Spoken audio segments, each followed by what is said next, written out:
2, 3.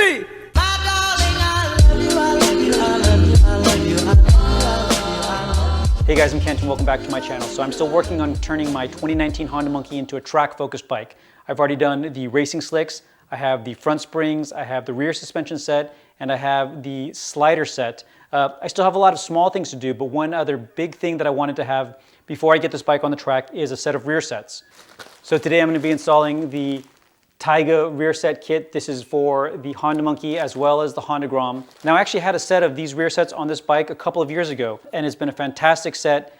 When I started building my 22 Grom in the Repsol Tribute livery, I decided to move the rear sets to that bike. One of the reasons is that on the 22 Grom, the exhaust mounts to the rear sets, and since I went with the Yoshimura high mount exhaust, it doesn't require that mounting point, plus I never ride two up on that bike.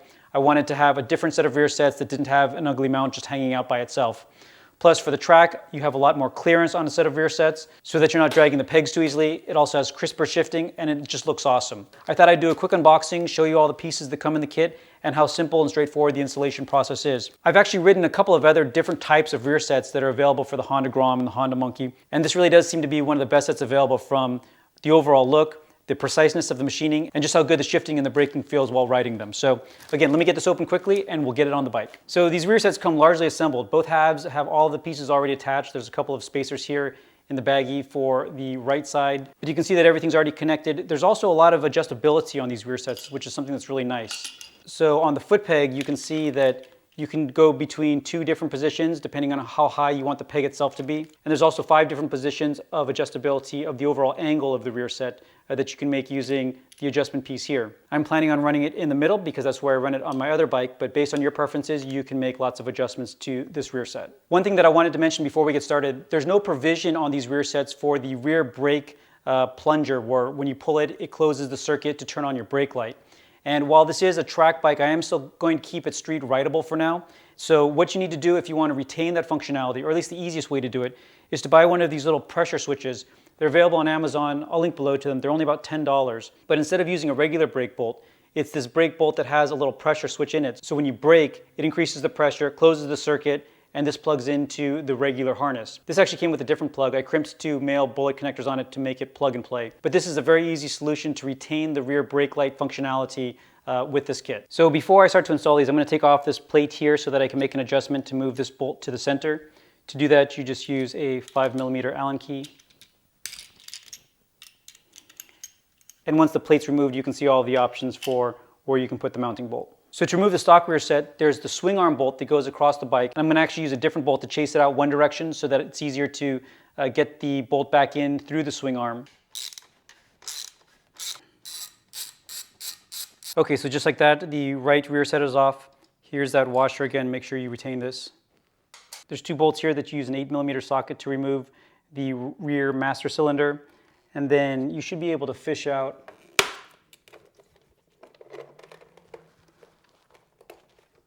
the plugs for the stock plunger.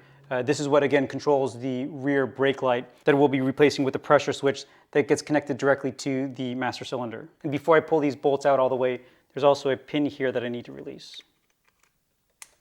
And that pin was holding a bolt here that we can now pull all the way out.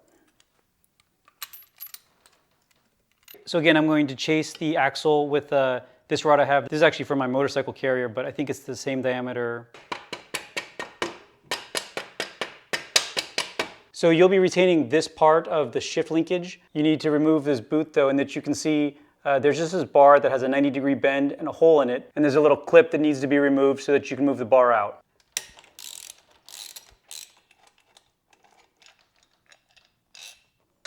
When I'm installing stuff, I always like to use the opportunity to clean areas that I usually don't have access to. So installation will be first putting the swing arm bolt back through. I like to put a light coat of engine oil on it so that it can more easily spin freely in the bushings. But I'm going to take the left rear set here, file the bolt through, use the smaller spacer, and then the stock washer. And I'm going to chase that same bolt that I chased one way back through so that I don't have to worry about the swing arm coming off.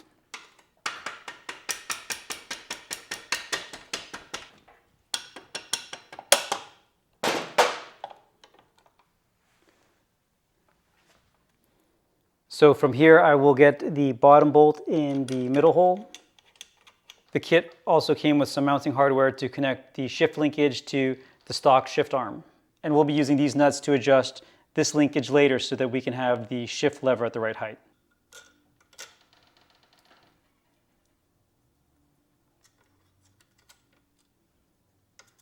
So back on the right side of the bike, we'll connect the master cylinder to the two holes here, and the rod with the pin will go through this hole here.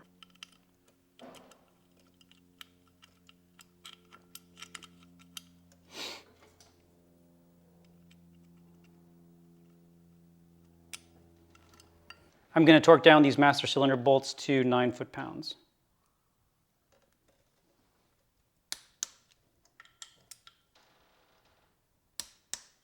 Okay, so quick go back. I realized I didn't have enough threads on this bolt, and that was because this was the original bolt. When you're running the Monkey, you need to also purchase from Tyga the longer bolt.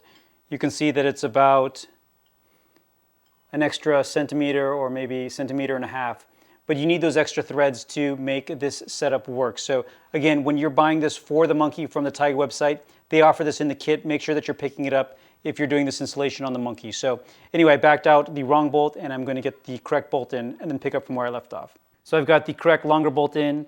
I'm reinstalling the stock washer, the longer spacer, the rear set, and the stock lock nut.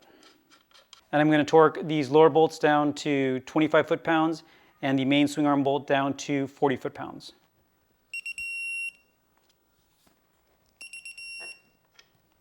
And now that the bottom bolt is cinched down, we can reinstall this plate. So to do that, you just set it over it. And then using the provided hardware, I'm going to use a little bit of blue Loctite. I can't really get my torque wrench back here, but it's going into aluminum, so I don't want to snug it too tight. And then last thing on this side is to install the pressure switch. I removed the carbon heel guard just so that it's easier to see, but it's just a matter of removing the stock bolt and replacing it with this bolt. The kit that I bought from Amazon also comes with new crush washers. Make sure that you're using fresh crush washers every time that you're replacing a brake line bolt. So I'm just going to back this off and get this one in. Then this connection will connect up to the stock one that I have running up here so that my rear brake lights should still work.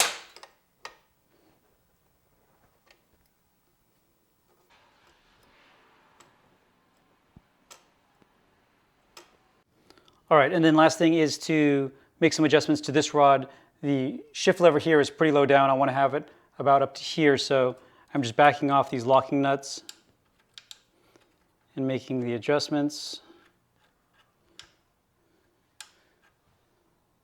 Something maybe right around there. I'll go ahead and leave it there for now and make adjustments once I get my shoe in. The other thing is on the track, my track boot is a lot bigger, so the adjustment's probably different than I typically have with a sneaker or my regular riding boot.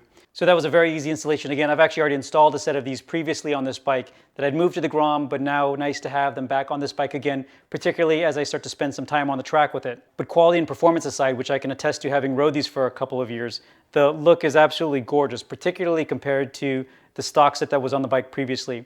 And one other thing that I wanted to tease for a future video is that in this order I also picked up the high mount exhaust for the 2022 Grom. The finish on this is gorgeous and the machining on the aluminum parts are absolutely amazing. So I actually plan to do quite a bit of testing with this exhaust. I'm going to first mount it to my stock 2022 Grom to get some baseline and then horsepower and torque numbers with this on the bike. But since I have a high mount setup on my other Grom, I figured I'll pull off the Yoshi dual setup and see what type of horsepower and torque numbers this is making compared to that bike as well. So stay tuned for a future video where I'm going to really dive into the performance, the sound, and everything else about this exhaust. But I wanted to thank Tyga for, again, setting me up with this rear set kit because it looks fantastic. And again, I know how well it rides. Looking forward to getting this bike onto the track soon. Thank you everybody very much for watching. Stay tuned for more videos and keep on building.